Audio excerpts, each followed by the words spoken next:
Que a graça do Senhor também esteja com todos aqueles que estão assistindo essa mensagem, que Deus alcance o teu coração e a tua vida, em nome de Jesus. Abra a sua Bíblia na carta de Paulo aos Romanos, capítulo 5, verso 1 em diante. Carta de Paulo aos Romanos, à igreja, aos irmãos de Roma, capítulo 5, verso 1 em diante. Romanos, capítulo 5, verso 1 em diante. Eu quero pensar com você nessa noite sobre reconciliados. Reconciliados. É sobre essa palavra que eu quero pensar com você nessa noite, da honra e glória do Senhor. Romanos capítulo 5, verso 1 em diante. Amém?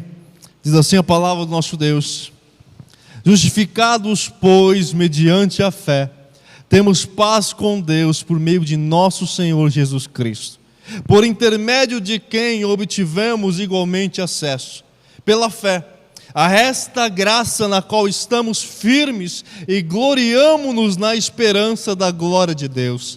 E não somente isto, mas também nos gloriamos nas próprias tribulações, sabendo que a tribulação produz perseverança, e a perseverança, experiência, e a experiência, esperança. Ora, a esperança não confunde, porque o amor de Deus é derramado em nosso coração pelo Espírito Santo, que nos foi outorgado. Porque Cristo, quando nós ainda éramos fracos, morreu a seu tempo pelos ímpios. Dificilmente alguém morreria por um injusto, pois poderá ser que pelo bom alguém se anime a morrer. Mas Deus prova o seu próprio amor para conosco, pelo fato de ter Cristo morrido por nós, sendo nós ainda pecadores. Logo, muito mais agora, sendo justificados pelo seu sangue, seremos por ele salvos da ira.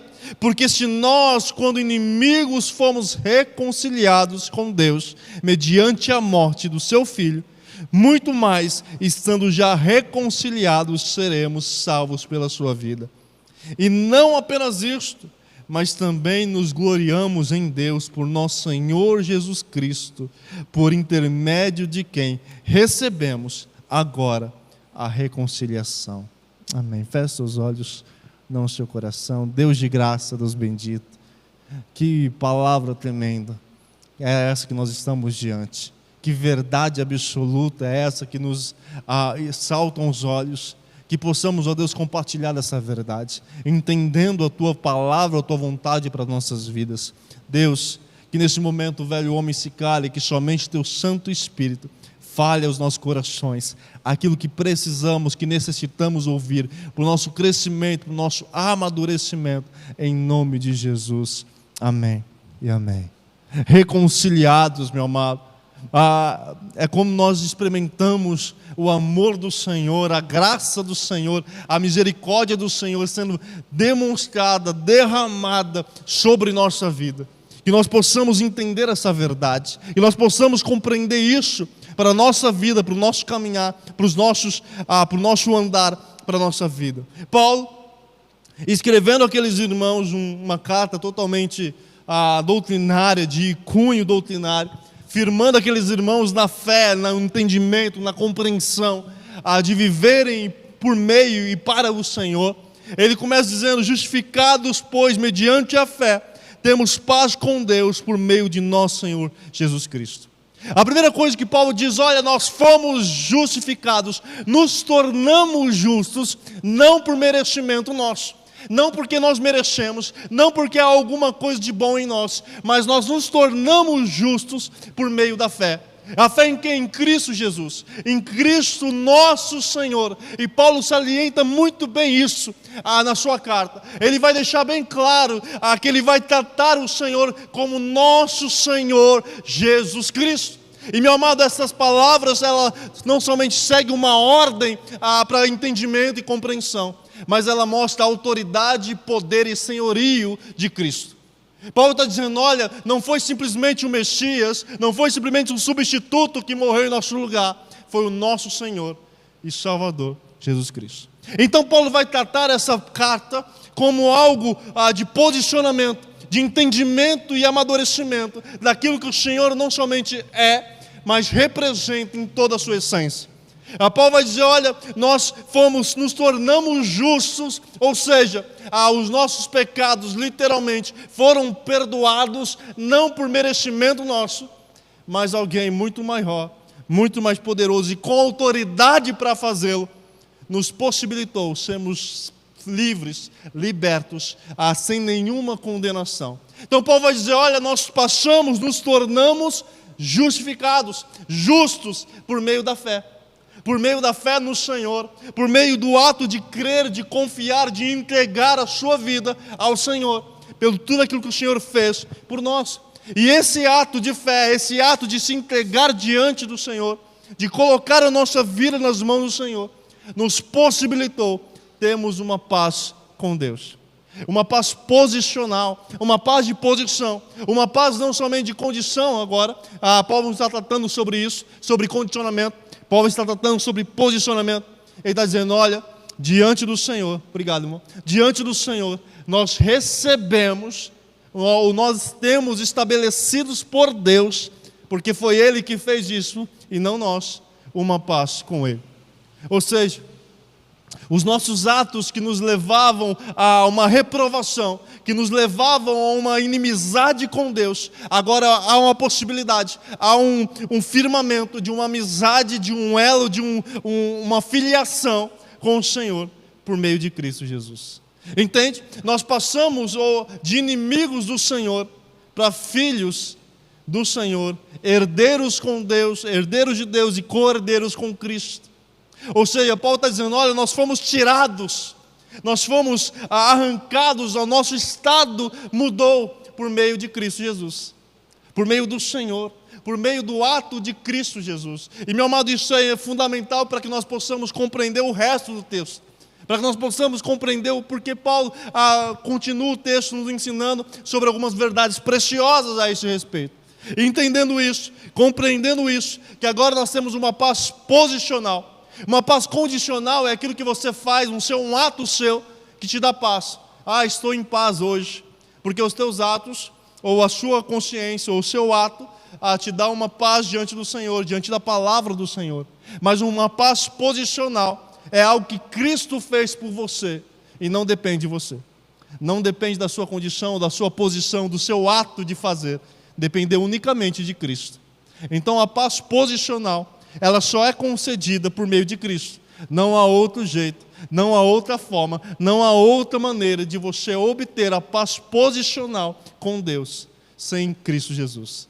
Ele nos proporcionou isso, nos deu condições para isso. Verso 2 nos diz, por intermédio de quem obtivemos igualmente acesso, pela fé, a esta graça na qual estamos firmes e gloriamo-nos na esperança da glória de Deus.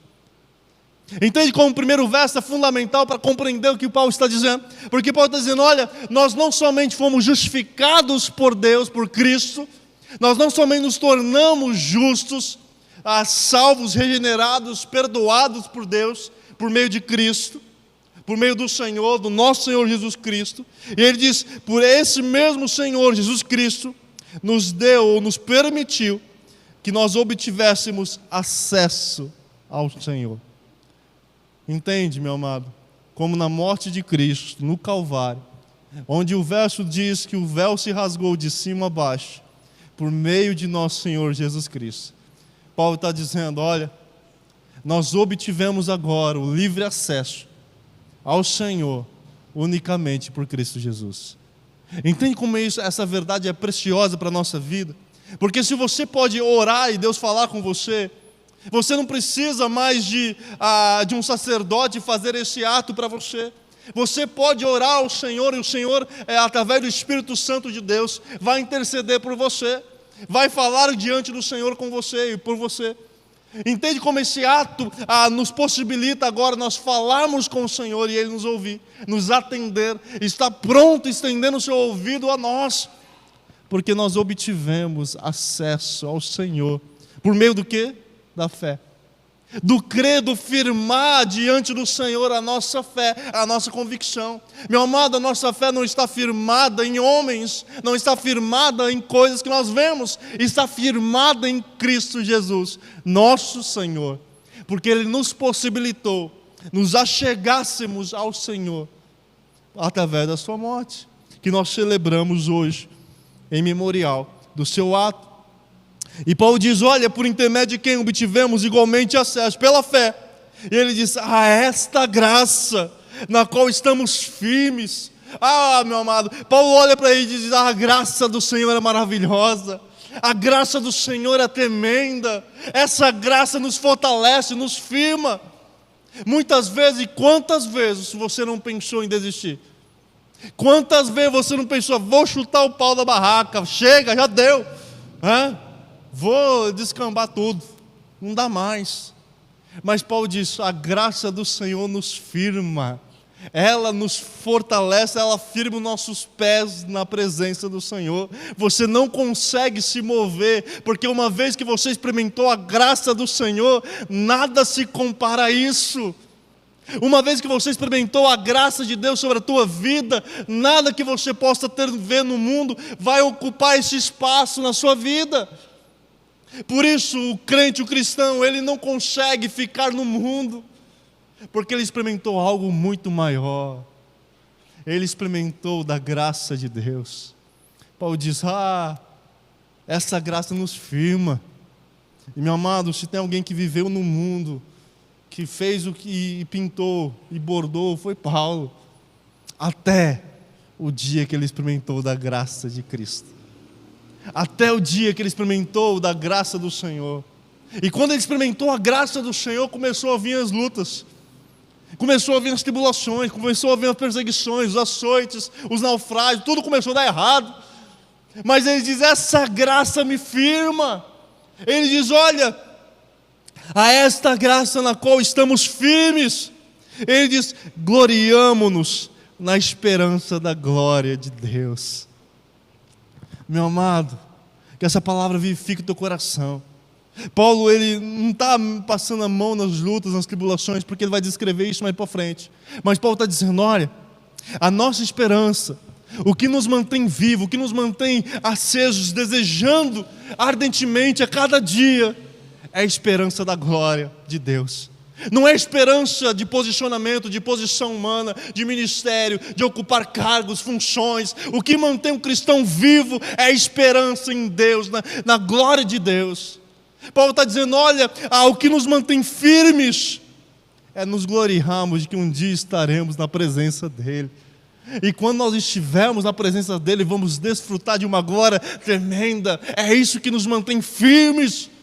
É isso que nos mantenha vivos, é isso que nos mantenha adiante, é a esperança da glória de Deus. Por isso Paulo diz, o morrer para mim é lucro, o viver é Cristo.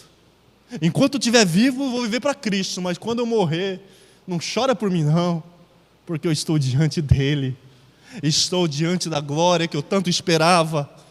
Entende, meu amado? Paulo diz mais, e é só o verso 2, hein? Verso 3, e não somente isto, mas também nos gloriamos nas próprias tribulações, sabendo que a tribulação produz perseverança. Este Paulo era doido, ou bichinho arretado, porque diz, olha, nós nos gloriamos, nós nos alegramos, nós estamos alegres, nós nos gloriamos nas próprias tribulações, nas lutas, nas dificuldades. Por quê? Meu amado, tudo na sua vida é uma questão de experiência com Deus. Tudo na sua vida é uma questão de tete a tete com o Senhor, de experiência com Deus. Tudo aquilo que você vai viver lá na frente, que você vai ensinar, que você vai falar, é uma questão de experiência com Deus. Paulo está dizendo, olha, nós nos gloriamos nas tribulações. Por quê? Porque chegou um momento que Paulo diz, Deus, tira a minha vida, tira esse espinho na minha carne. E Deus diz, a minha graça te basta. Porque o poder se aperfeiçoa na fraqueza. E agora Paulo está dizendo, nós nos gloriamos nas tribulações. Nós aprendemos que o mais importante são as tribulações, porque elas nos produzem perseverança. Ela nos leva a continuarmos, ela nos leva adiante, ela nos leva para frente. E Paulo aprendeu a se gloriar nisso. Meu amado, muitas vezes nós reclamamos da vida. Céus, vida, azar, se está chovendo está ruim, se está frio está ruim, se está calor está ruim, se está sol está ruim, tudo. E Paulo aprendeu que tudo é uma questão de perspectiva, que tudo é entender que Deus está no controle de todas as coisas, que a tribulação faz parte, as lutas fazem parte, e elas te levam adiante. E Paulo não teve umas lutinhas qualquer não, foi açoite, naufrágio, fome, nudez, tudo, prisão, zombaria, tudo, teve que ouvir afronta, ele que era colérico, teve que ouvir na cara dele, ser afrontado, e não poder fazer nada, ter que dar outra face, mas aprendeu que a sua esperança, o que mantinha ele firme, era a esperança da glória, eram as tribulações, porque Cristo estava com ele, o fortalecendo, o conduzindo. Verso 4 nos diz, e a perseverança, experiência, e a experiência, esperança.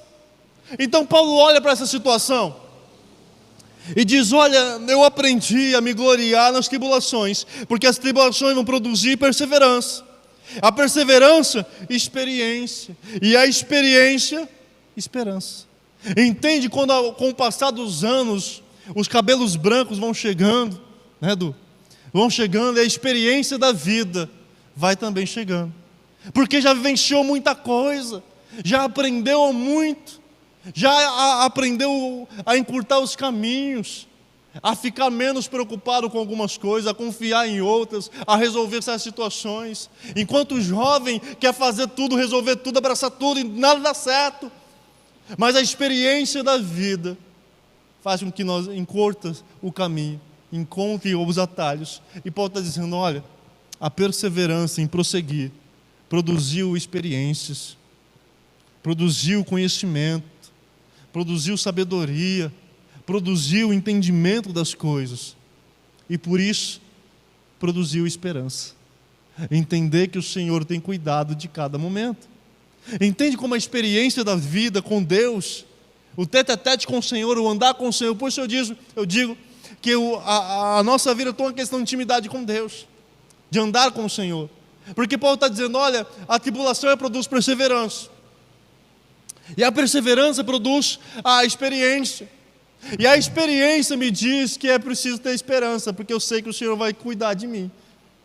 Porque no andar da carruagem, no andar do dia a dia, no andar da vida, o Senhor sempre tem cuidado de nós. E não é agora que o Senhor vai te abandonar. Não é agora que o Senhor vai abrir mão de você. Não é agora que o Senhor vai dizer, se vira. Não, Ele vai continuar caminhando contigo. Mas Paulo diz, olha, é preciso caminhar para chegar a um nível de experiência, de conhecimento, de sabedoria e entendimento, entender que isso para a minha vida me gera esperança.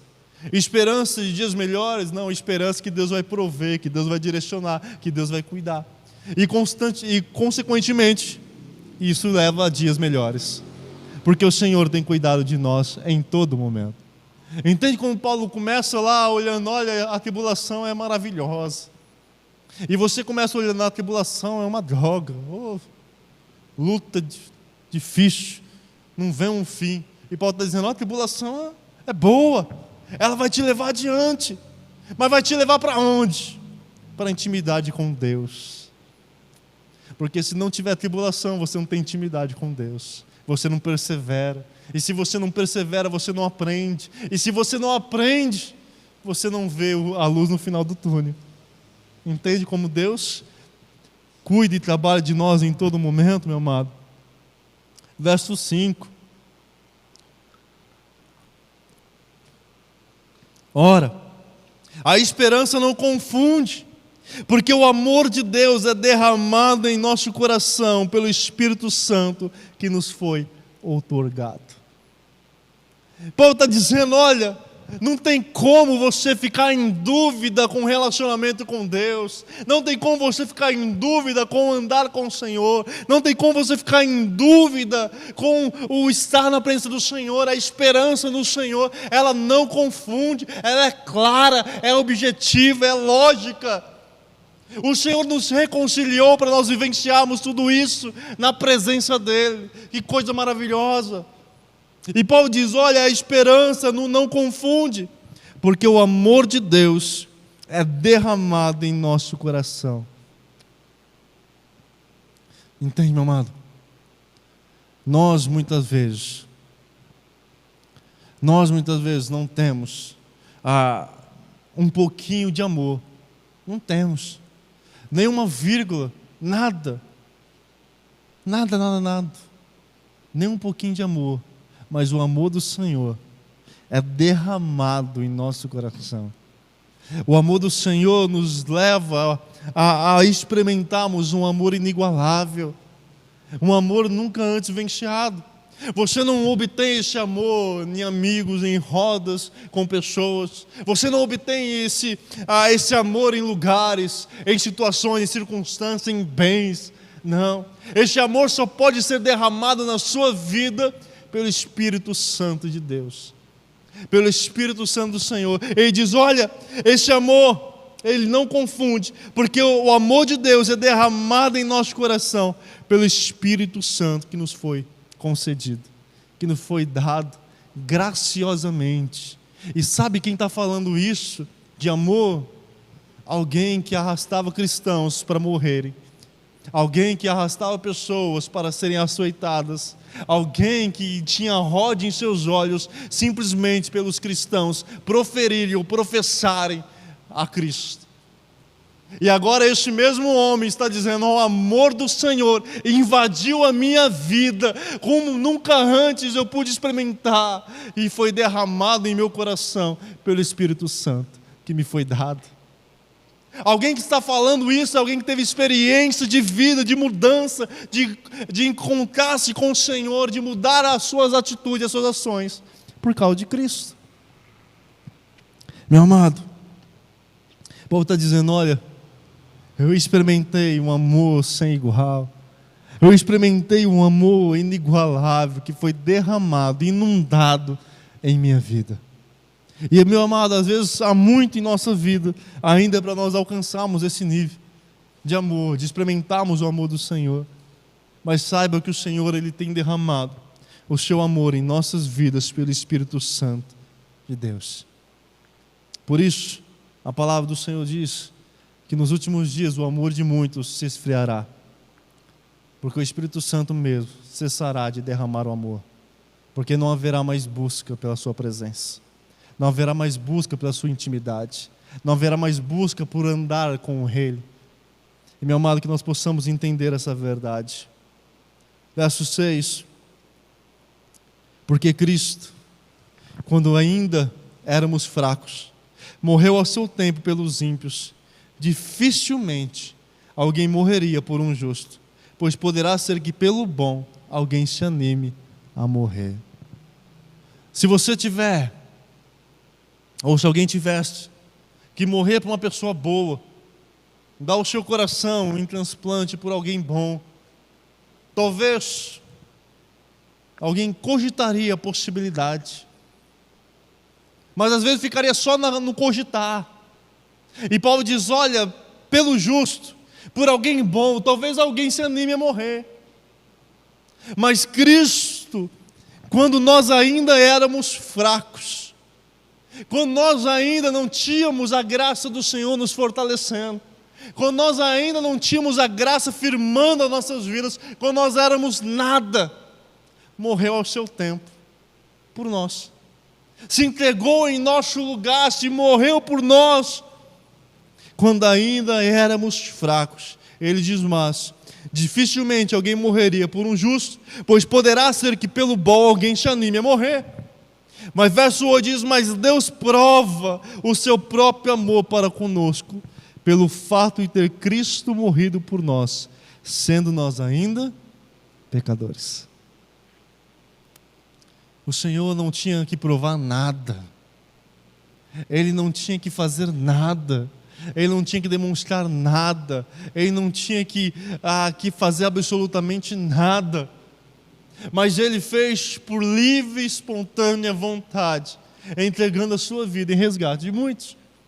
O Senhor, ele se entregou em nosso lugar, em nosso favor, provando o seu próprio amor, quando nós ainda éramos pecadores. Paulo está dizendo, quando nós ainda estávamos separados do Senhor, quando nós ainda estávamos longe, quando nós ainda éramos inimigos de Deus, o Senhor demonstrou o seu amor para conosco. O Senhor demonstrou o seu amor por nós, quando nós não tínhamos nada, absolutamente nada. Logo, verso 9, muito mais agora, sendo justificados pelo seu sangue, seremos por ele salvos da ira. Paulo volta e diz, olha, por meio de Cristo, nosso Senhor Jesus Cristo, nós fomos justificados, mas essa justificação, esse tornar-se íntegro na presença do Senhor, justo na presença do Senhor, diz, olha, logo mais, agora, sendo justificados pelo seu sangue, seremos por ele salvos da ira. Seremos por ele salvos do momento que Deus irá derramar a sua ira sobre as nações, sobre os povos. E isso Deus mostra claramente em Apocalipse. Quando os selos são abertos, quando as taças são derramadas, quando as trombetas são soadas, Deus derrama da sua ira sobre as nações, sobre os povos. E Paulo está dizendo, olha, por conta da justificação, por conta do ato remidor, transformador, justo de Deus, nós fomos salvos desse dia. Nós fomos salvos do castigo eterno. Nós fomos salvos da ira do Senhor. Verso 10, porque se nós, quando inimigos, fomos reconciliados com Deus, mediante a morte do seu Filho, muito mais, estando já reconciliados, seremos salvos pela sua vida. Paulo deixa bem claro, olha, quando nós éramos inimigos, e o que você muitas vezes deseja para o inimigo seu? Não é o perdão e o amor, não.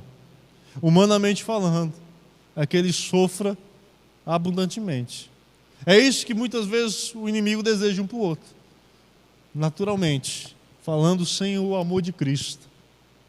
Mas Paulo está dizendo, olha, o Senhor, quando nós ainda éramos inimigos, aquele que foi ofendido pela nossa ofensa, aquele que foi ofendido por nós, nos tornou, nos reconciliou, nos ofereceu o seu perdão. Entende, meu amado, como aqui Paulo está dizendo, olha, não foi o ofensor, aquele que ofendeu, que está buscando se reconciliar. Não foi aquele que ofendeu, que foi lá e pediu perdão. Não foi aquele que ofendeu, que diz, olha, eu pequei, eu errei, né? Eu falhei aqui, me perdoa. Não. Ele está dizendo, foi o ofendido, aquele que recebeu a ofensa, que ofereceu a reconciliação, que ofereceu o perdão, que ofereceu a graça, que ofereceu a misericórdia, que ofereceu o amor. Porque por nós mesmos nós nunca poderíamos reconciliarmos com Deus. Mas aquele que foi ofendido pelos nossos atos, pelos nossos pecados, nos ofereceu, nos possibilitou sermos reconciliados com Deus, para que pudéssemos desfrutar da sua presença. Olha que coisa maravilhosa. O Senhor nos possibilitou sermos reconciliados por Ele, para que pudéssemos estar diante dEle, andarmos na sua presença, sermos salvos por Ele, pela sua vida. O justo pelos injustos, o santo pelos profanos, o gracioso, aquele que abundantemente derramou a sua graça para com os ingratos. Meu amado, que nós possamos entender essa verdade. Nós fomos reconciliados com o Senhor para andarmos na sua presença, para vivermos na sua presença. E Paulo diz mais, verso 11, e não apenas isto, mas também nos gloriamos em Deus, por nosso Senhor Jesus Cristo, por intermédio de quem recebemos agora a reconciliação. Paulo está dizendo que a reconciliação de Deus, ela foi pactual, ela foi única e ela foi diária. Paulo está dizendo que o ato do Senhor se entregar por nós nos possibilitou sermos reconciliados por Deus, a ponto de nós termos livre acesso com Ele agora, e também a cada dia nos reconciliarmos com o Senhor. Porque a palavra do Senhor diz: se nós pecarmos, nós temos um advogado junto ao Pai que intercede por nós. Se confessarmos nossos pecados, Ele é fiel e justo para nos perdoar os pecados e nos purificar de toda injustiça. Meu amado, o Senhor, Ele nos conduz a cada momento a andarmos, a vivenciarmos, a estarmos diante dEle. Essa palavra maravilhosa, a que nós possamos entender que nós fomos reconciliados com o Senhor para vivermos na presença dEle e andarmos diante dEle. As lutas podem ser duras, grandes, os momentos podem ser difíceis, as perspectivas para amanhã podem ser tenebrosas, mas nós andamos diante da graça do Senhor, pela qual estamos firmados. A nossa esperança não está nas coisas que nós vemos, mas no Senhor que nós firmamos a nossa vida por meio da fé. Nós fomos reconciliados com Ele, para vivermos diante dEle, andarmos na presença dEle, sermos transformados por Ele e apregoarmos a Sua palavra por onde nós fomos, anunciarmos a Sua verdade por onde nós fomos, animarmos o nosso coração na presença dEle, porque Ele nos reconciliou, Ele nos trouxe para a Sua maravilhosa graça e luz. Que você ande na presença do Senhor, desfrute da presença do Senhor, entenda, Ele te reconciliou com Ele. Ele derramou graça abundante sobre a tua vida, não porque você mereça, mas porque Ele é maravilhoso, Ele é gracioso, Ele é reconciliador, Ele é justo e juiz sobre as nossas vidas. Ele nos conduz, Ele nos fortalece, Ele nos firma em todo momento. Que você possa animar o teu coração, a tua vida, e olhar para o Senhor a cada dia, e entender: Senhor, eu não tinha nada de bom e continuo não tendo, mas só o fato do Senhor derramar o teu amor em minha vida é o que me possibilita caminhar a cada dia na tua presença, anunciando o teu amor, anunciando a tua abundante vida aos demais. Sabe, meu amado, muitas vezes nós achamos que testemunhar do amor do Senhor, que adorar ao Senhor, é termos um ministério, é termos uma posição na igreja, termos um status aqui dentro. Mas demonstrar o amor do Senhor, adorar ao Senhor, é lá fora, lá no seu serviço. É quando você pega a mão de alguém e dá uma palavra de conselho. É quando você pega alguém e ora e chora com ela. É quando você sente a dor do outro que está passando e você traz uma palavra confortante ao seu coração. Ali você está adorando ao Senhor. Ali você está transmitindo o amor do Senhor, a graça de Deus. Ali você está adorando ao Senhor verdadeiramente. Não é quando você abre a sua boca aqui, mas é quando você demonstra o amor que é derramado em seu coração lá fora. Ali há a verdadeira adoração, você compreende isso? Quando alguém olha para você com um olhar de fúria e você diz: Deus te abençoe, não revida. Quando você alguém tenta tirar a tua paz e você diz: Senhor, tem misericórdia. Quando você olha nos olhos de alguém e diz: olha, o Senhor é contigo. Eu tive duas experiências, uma experiência com duas pessoas diferentes, conversando pelo Facebook e pelo WhatsApp. Nunca vi as pessoas na minha vida, moram em outras cidades, mas as duas viraram para mim: você é crente, não é? Meu amado, eu não gravei nem áudio para falar que as minhas palavras induziram alguma coisa, mas só o fato da pessoa perceber algo é onde nós adoramos ao Senhor, porque nós somos lá fora, numa rede social, num aplicativo de conversa. Entende como a adoração ao Senhor é lá fora, lá no seu serviço, lá na sua vizinhança. Quando você olha no olho de alguém, diz: eu vou orar por você. Quando você chora com alguém, porque alguém perdeu um parente, perdeu um filho, perdeu alguém próximo. Quando alguém que está com dor e você pode ali orar por ela, ali você está adorando ao Senhor. Sabe por que isso? Porque você foi reconciliado com o verdadeiro amor. E porque você foi reconciliado com o verdadeiro amor, você pode transmitir o amor que abunda em teu coração, que transborda em teu coração, não por você, mas porque é derramado pelo Espírito Santo de Deus. Meu amado, o mundo jamais vai conhecer o verdadeiro amor sem experimentá-lo ele. Mas você e eu experimentamos a cada dia o verdadeiro amor, porque o Espírito Santo do Senhor habita em você. Deus lhe concedeu, a partir do momento que Ele reconciliou você com Ele, Ele te deu algo muito poderoso, muito tremendo, muito grandioso, para que você desapareça e o amor dEle prevaleça. Por isso Paulo diz: já não sou eu quem vive, mas Cristo vive em mim. E esse viver que agora tenho, vivo na fé, no Filho de Deus que me amou e se entregou por mim. Paulo está dizendo: eu fui reconciliado com o Senhor. Que Deus conduza o teu coração. Feche seus olhos. Deus de graça, nós louvamos o teu nome, te bendizemos, porque o Senhor nos reconciliou contigo. O Senhor nos chamou para desfrutarmos da tua presença. O Senhor nos chamou para andarmos diante de ti. Meros pecadores, inimigos do Senhor nós éramos, mas o Senhor demonstrou a tua graça e o teu amor.